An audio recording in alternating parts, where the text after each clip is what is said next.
Assalamualaikum warahmatullahi wabarakatuh.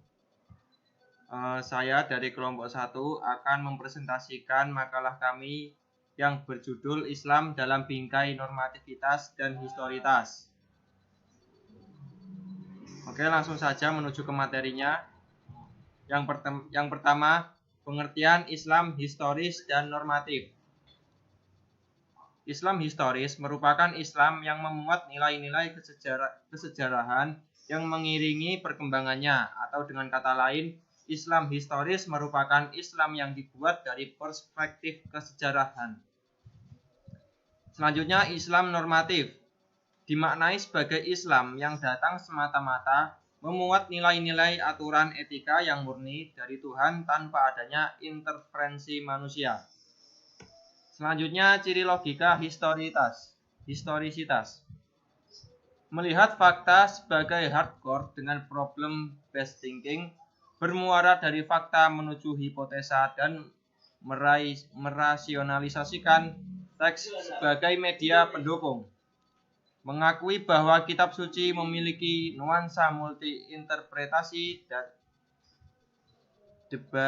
debatable, bisa reform dan arguable serta applicable. Meyakini bahwa proses menjadi problematika realitas ini berlangsung terus-menerus dengan berbagai macam perspektif seperti filosofis, antropologis, sosiologis, dan lain sebagainya. Selanjutnya yang terakhir, ciri logika normatif. Menjadi teks sebagai sumber hukum yang tidak bisa diganggu-gugat. Menjadikan ulama masa lampau sebagai standar yang tidak bisa diganggu-gugat sekalipun dalam ranah sosial kemasyarakatan. Dan yang terakhir, teks tidak bisa diubah, hanya realitas yang bisa diubah mengikuti teks. Cukup sekian presentasi dari saya, akan dilanjutkan oleh teman saya. Assalamualaikum warahmatullahi wabarakatuh. Langsung saja kita lanjut ke materi selanjutnya, yaitu ruang lingkup Islam normatif dan historis. Berdasarkan pengertian di studi Islam dalam bingkai normatif di atas, yang mengatakan bahwa pemahaman agama pada teks, maka dapat diperinci ruang lingkup dalam memahami Islam sebagai berikut. Ruang lingkup Islam normatif sendiri dibagi menjadi 3. Yang pertama yaitu tafsir. Tafsir adalah ilmu yang fungsinya untuk mengetahui kandungan kitabullah yang diturunkan kepada Nabi Muhammad SAW dengan cara mengambil penjelasan maknanya, hukum, serta hikmah yang terkandung di dalamnya. Al-Quran menjadi objek pembahasan tafsir, merupakan sumber Islam. Kitab suci ini menduduki posisi sentral, bukan hanya dalam perkembangan dan pengembangan ilmu-ilmu keislaman, melainkan juga merupakan inspirator, pemandu gerakan-gerakan umat Islam sepanjang 15 abad sejarah pergerakan umat ini. Yang kedua yaitu hadis.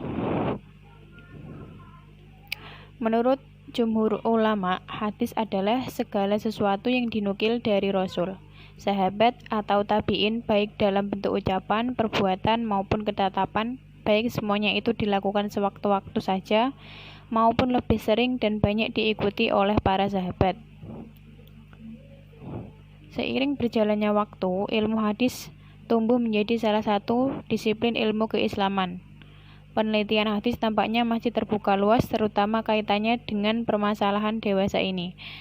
Penelitian terhadap kualitas hadis yang dipakai dalam berbagai kitab misalnya belum banyak dilakukan. Demikian pula penelitian hadis-hadis yang ada hubungannya dengan berbagai masalah aktual tampak masih terbuka luas. Berbagai pendekatan dalam memahami hadis juga belum banyak digunakan. Misalnya pendekatan sosiologis, pedagogis, antropologis, ekonomi, politik, filosofis tampaknya belum banyak digunakan oleh para peneliti hadis sebelumnya.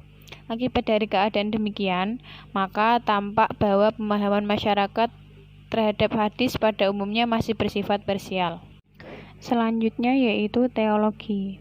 Secara etimologis, kata teologi diartikan ilmu agama, ilmu tentang Tuhan berkaitan dengan sifat-sifatnya, khususnya berkaitan dengan kitab suci. Dan arti istilah teologi adalah ilmu yang membicarakan dengan masalah ketuhanan, sifat-sifat wajib, serta sifat-sifat mustahilnya.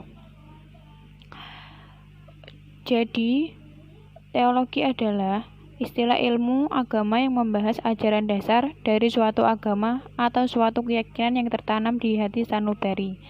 Setiap orang yang ingin memahami seluk-beluk agamanya, maka perlu mempelajari teologi yang terdapat dalam agama yang diyakininya. Adapun ruang lingkup historis dalam Islam mengarah pada aspek-aspek kebudayaan dan masyarakat Muslim. Dalam pengertian yang lebih luas meliputi yang pertama yaitu antropologi. Pendekatan antropologis dalam memahami agama dapat diartikan sebagai salah satu upaya memahami agama dengan cara melihat wujud praktek keagamaan yang tumbuh dan berkembang dalam masyarakat. Melalui pendekatan ini, agama tampak akrab dan dekat dengan masalah-masalah yang dihadapi manusia dan berupaya menjelaskan dan memberikan jawabannya. Yang kedua yaitu sosiologi. Sosiologi adalah ilmu yang mempelajari hidup bersama dalam masyarakat dan ikatan-ikatan antar manusia yang menguasai hidupnya itu. Dapat diartikan juga bahwa pendekatan sosiologi termasuk ilmu yang mempelajari suatu nilai yang terdapat di masyarakat yang menjadi kajian. Sosiologi dapat digunakan sebagai salah satu pendekatan dalam memahami agama. Hal demikian dapat dimengerti karena banyak bidang kajian agama yang baru dapat dipahami secara proporsional dan tepat apabila menggunakan jasa bantuan dari ilmu sosiologi. Yang ketiga yaitu psikologi atau ilmu jiwa. Adalah ilmu yang mempelajari jiwa seseorang melalui gejala-gejala perilaku yang dapat diamatinya. Dan yang selanjutnya akan disampaikan oleh Mas Parat Bongsong. Padanya saya persilahkan. Nah, Assalamualaikum warahmatullahi wabarakatuh. Nah, saya Ahmad. Nah, selanjutnya ini adalah mendamaikan nalar normativitas dan historisitas. Nah, agama dalam studi agama Islam memiliki dimensi yang luas karena keluasannya perbedaan perspektif adalah realitas yang tidak dapat dipungkiri, namun yang menjadi sangat problematik. Ini adalah ketika perbedaan perspektif dijadikan sebagai sandangan untuk saling menguasai ekstremitas paradigma masing-masing. Tanpa sadar kaum historitis yang selalu menjuarakan toleransi selalu menyalahkan kaum normatif dan sebaliknya.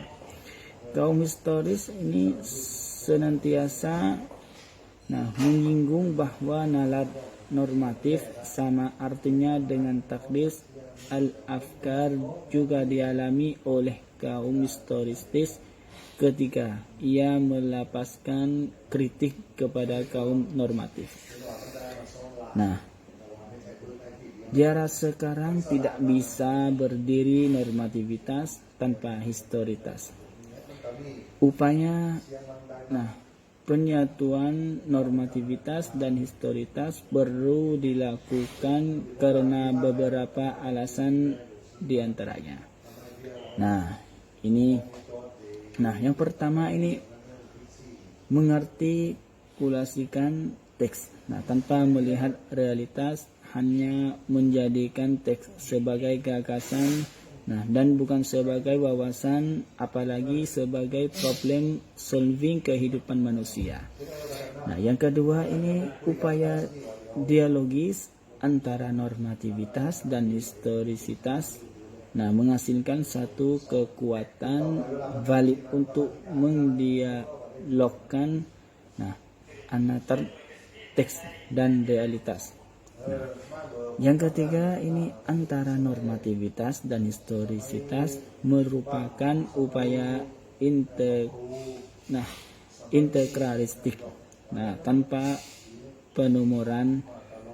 Artinya loka ini berjalan sebagaimana mestinya tanpa ada satupun yang dibutuhkan.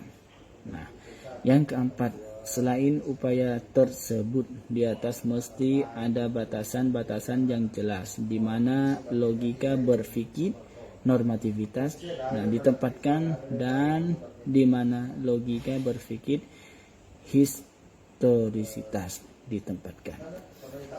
Yang kelima, upaya integrasi dua nalar ini mutlak diperlukan demi menjaga kestabilan agama-agama dalam studi agama yang multidisiplin, interdisiplin, namun tetap mengacu dan bersahabat dengan teks. Ini adalah mendamaikan nalar normativitas dan historisitas. Selanjutnya adalah sesi tanya jawab yang akan didiskusikan di LMS. Terima kasih.